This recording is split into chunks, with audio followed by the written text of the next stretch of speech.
"That old tattoo looks like nothing special," a man chuckled, glancing at the thin, elderly veteran in the corner. "He just wanted coffee." But minutes later, a young ranger walked in, and when his eyes landed on that faded mark, the entire room fell silent. Sunday morning, the New Holland Central restaurant was packed, buzzing with the usual chatter.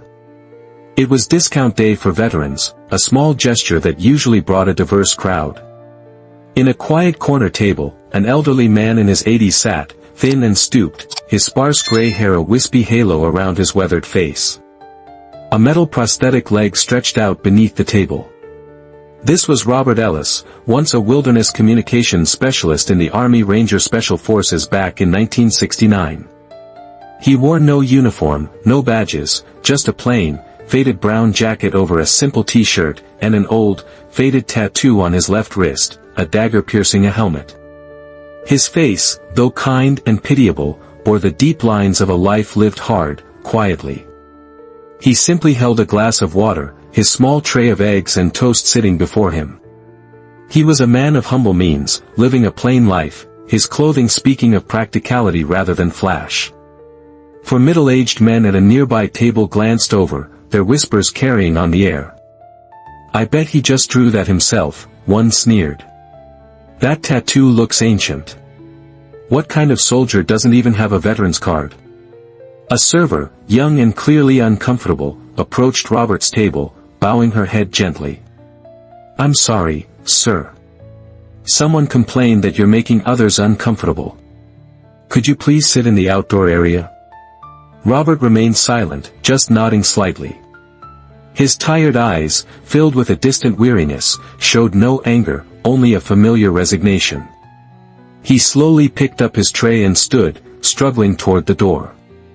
His right hand clutched the tray, while his left gripped a sturdy cane, his metal prosthetic leg causing him to limp noticeably. A child in line, innocent and curious, asked his father, "Dad, why does that man walk so strangely?" The father pulled his child closer, whispering, "Just a homeless person. Don't pay attention." As Mr. Ellis passed the table with the group of mocking men, one deliberately spoke loud enough for everyone to hear, his voice dripping with condescension. "If he's really a ranger, then I must be a general."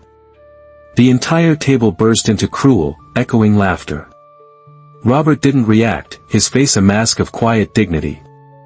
Only a single tear, unnoticed by most, fell from his chin to the tile floor, landing with a soft, almost imperceptible sound. No one stopped him. No one asked. The manager watched from behind the counter, hesitating for a moment, his gaze flicking to the laughing group, but then he turned away to help another customer, choosing convenience over compassion. Robert's shoulders slumped slightly, a subtle shift that spoke volumes of his quiet endurance. He pushed the door open with his shoulder, struggling to balance his tray, his cane, and his dignity all at once. The sunlight outside was harsh, making him squint as he looked for an empty table in the outdoor seating area, which was nearly empty despite the pleasant weather. Perhaps that was why they wanted him there, out of sight, where his presence wouldn't disturb the other patrons. Each step was a small battle. The metal prosthetic leg that had served him for decades creaked slightly, needing maintenance he couldn't afford. His meager pension barely covered his rent and medications. A young waitress watched through the window, her young face troubled. She had only been working at the restaurant for 2 weeks, but something about the way the old man carried himself, despite the blatant humiliation, struck her deeply. There was an undeniable dignity there, buried beneath years of neglect and dismissal.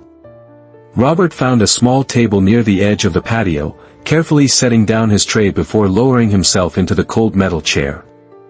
The food, simple eggs and toast from the Veterans Day special he had saved up to enjoy, was already getting cold. He looked back through the window at the bustling restaurant. Inside, people laughed and talked, sharing stories and meals.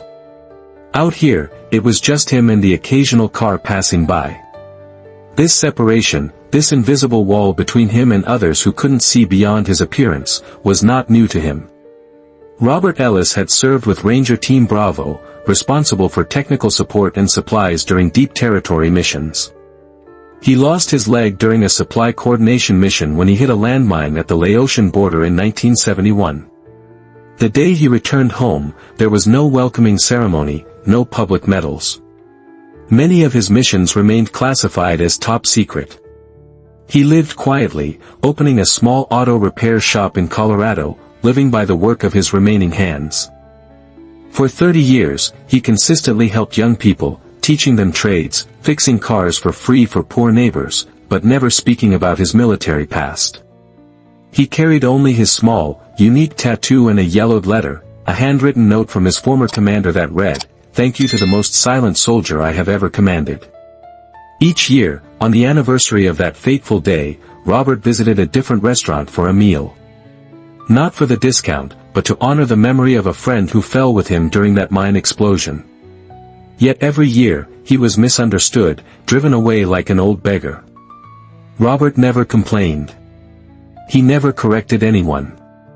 The soft-spoken mechanic simply moved on, carrying the weight of memories that few would ever understand.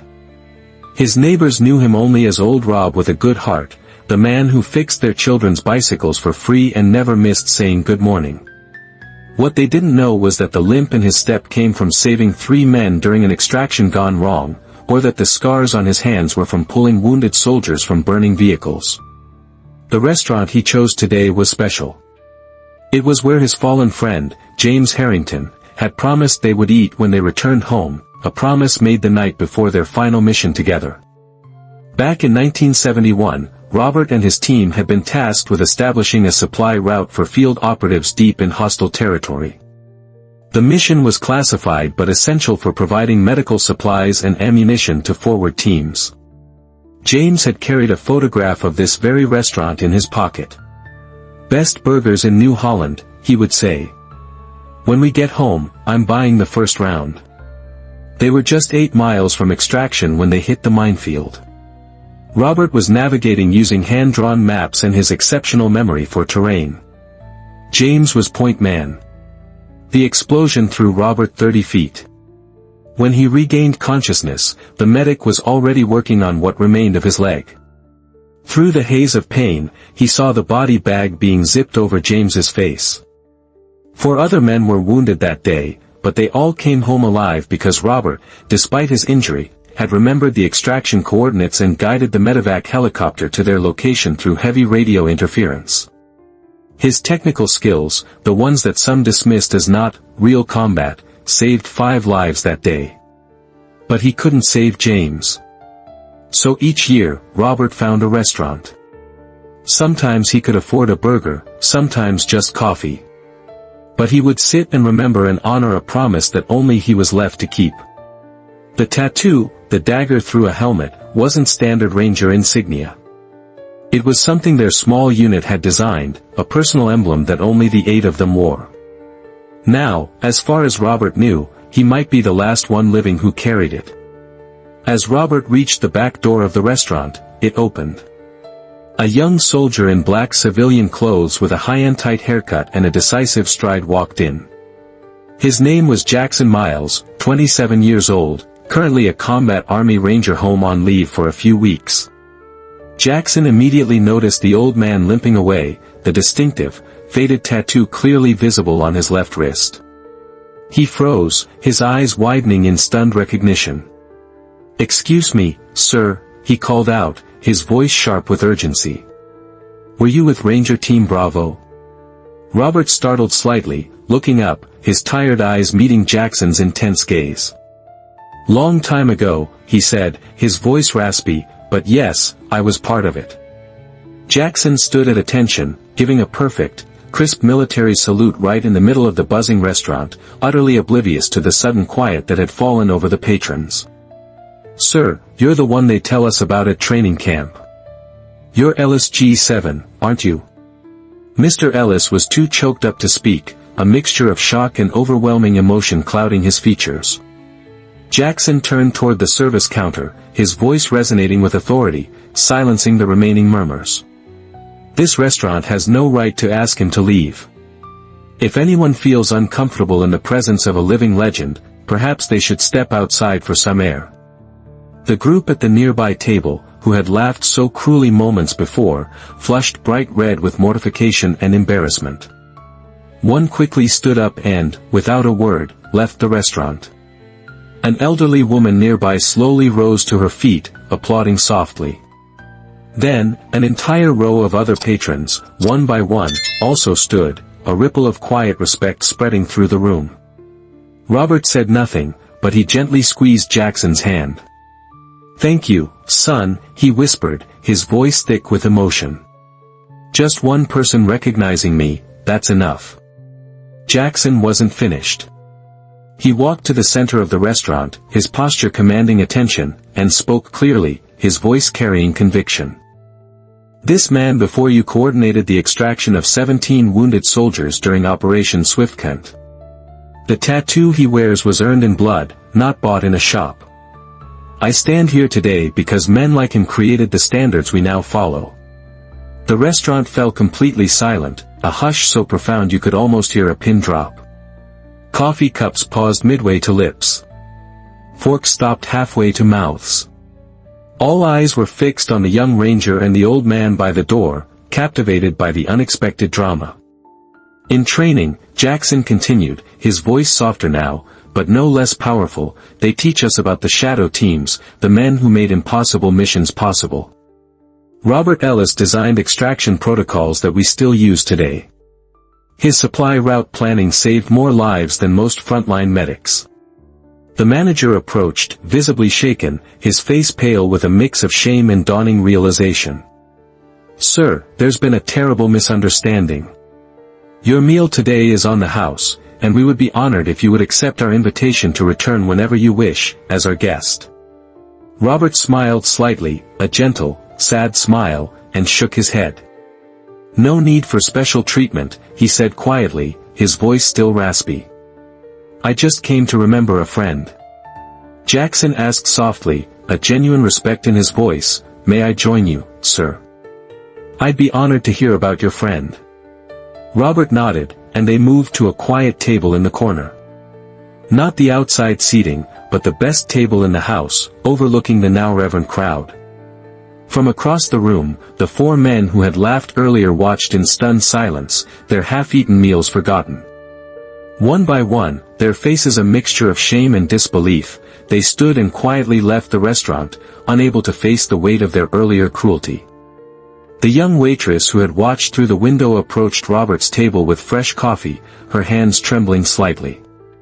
"I'm so sorry about earlier," she said, her voice barely a whisper, her eyes glistening. "My grandfather was in Vietnam, too. He never talked about it." Robert looked up at her, a glimmer of understanding in his tired eyes, seeing something familiar in her genuine remorse. "What was his name?" he asked gently.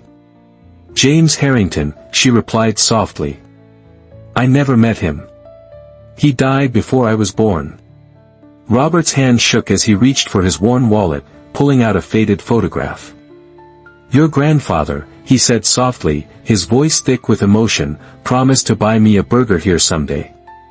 A week later, the town newspaper featured a small, poignant article, "The Old Soldier and the Salute That Silenced an Entire Restaurant."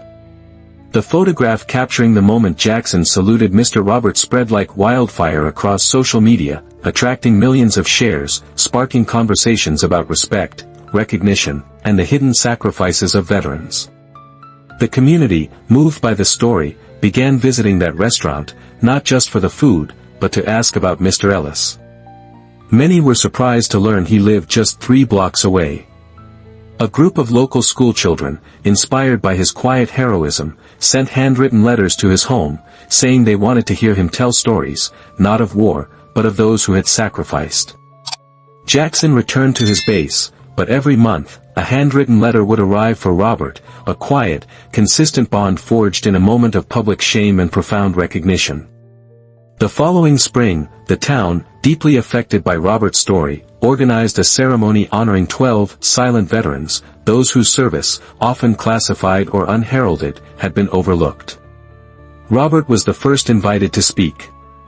He only said, his voice soft but clear, "I don't represent anyone. I'm just someone who tried to do the right thing and lived quietly." In the audience, Jackson stood in the middle row, silent, a hand placed over his heart, witnessing the quiet dignity of his elder. What began as a simple moment of recognition transformed the town. Robert's auto shop, once a quiet place for repairs, became a gathering spot where veterans could find not just free repairs, but understanding without words, a haven where their unspoken burdens were shared. When local schools needed a speaker for Memorial Day, Robert would arrive quietly, never talking about himself, but about the true meaning of service and the vital importance of remembering those who never return. The tattoo that once drew mockery became a powerful symbol recognized throughout the community, replicated on a small plaque outside the town hall with the simple, profound words, "Honor the quiet ones." Jackson's naval career flourished, but he never forgot his connection to Robert. During training sessions with new recruits, he would frequently share the story of the old logistics officer who had created supply routes that saved countless lives, a testament to silent heroism. On Robert's 85th birthday, a surprise awaited at his door. Jackson, now a seasoned instructor, stood alongside 7 young Rangers who had traveled to meet the man behind the stories they'd heard in training. Most surprising of all was Sarah Harrington, the waitress from that day, who had brought her family to meet the man who had served alongside her grandfather. "He would have been proud to know his granddaughter met you," Robert told her, his voice steady despite the emotion welling in his eyes. The town, in a final gesture of profound respect, renamed the street where Robert's shop stood to Silent Service Way. Not just for him, but for all those whose contributions happened behind the scenes, beyond the spotlight. When Robert passed away 3 years later, his funeral was attended by hundreds, a silent sea of gratitude. Many wore small pins depicting a dagger through a helmet. His coffin was carried by Jackson and 5 other active-duty Rangers with full military honors that had been denied him for decades. The old metal prosthetic leg that had carried him through years of quiet service was replaced in his coffin with a new one, provided by a veterans organization that had been inspired by his story to improve medical care for aging veterans. And on his tombstone, beneath his name and dates, were simple words that summed up a lifetime. His silence spoke volumes. His service changed lives. If this moment made your heart stop, maybe it's time we stop forgetting those who gave everything in silence. Comment respect below. Subscribe to Steel Heart Stories for more veteran stories and touching narratives that still echo in our hearts.